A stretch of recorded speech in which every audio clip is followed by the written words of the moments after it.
인천 상륙작전의 숨은경신 비정규군의 활약, 바로 계급장 없는 비정규군이라고 하는데요.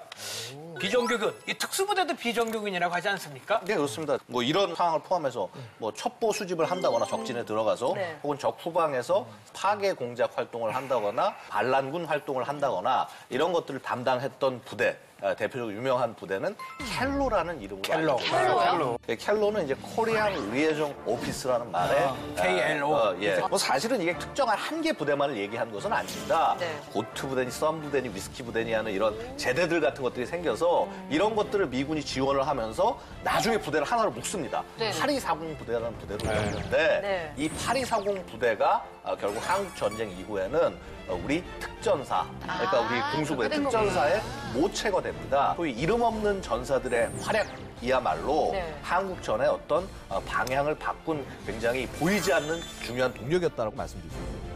실제로 그럼 이 부대의 경우에는 구성이 어떻게 돼 있었던 겁니까? 민간인 신분들이 상당히 많이 있었어요. 그러니까 남성보다는 이 여성들이 군인의 역할을 하면은 조금 더 쉽게 속아 넘어가는 경우가 되게 많이 있잖아요. 그래서 실제로 이 켈로 부대의 구성 인원 중에서 20%는 여성 인원이 차지를 했다고 합니다. 대단하다.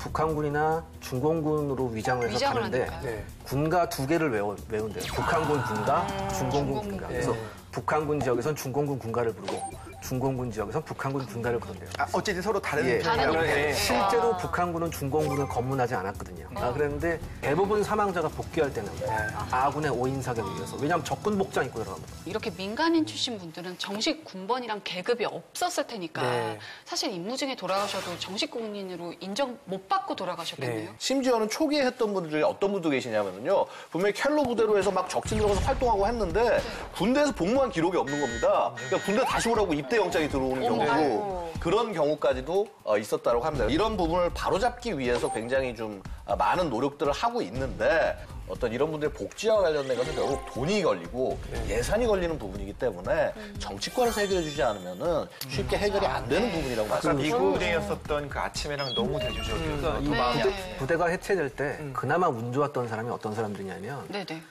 쌀 한 선 받았대요. 쌀 한 섬. 쌀 한 선 받고 그런 사람들이 비교적 운이 좋았던 사람이 그렇게. 많이 속상할 것 같아요. 맞아요. 자기가 분명히 나라를 위해서 노력했는데 노력했는데. 열심히 했는데 기록이 없다는 이유로 이렇게 인정을 받지 더 못하니까 힘든 분들도 있습니다. 어떤 분이냐면요. 이 네. 켈로 부대는요. 사실은 작전을 할 때 적 후방에 근거지를 굉장히 많이 뒀었습니다.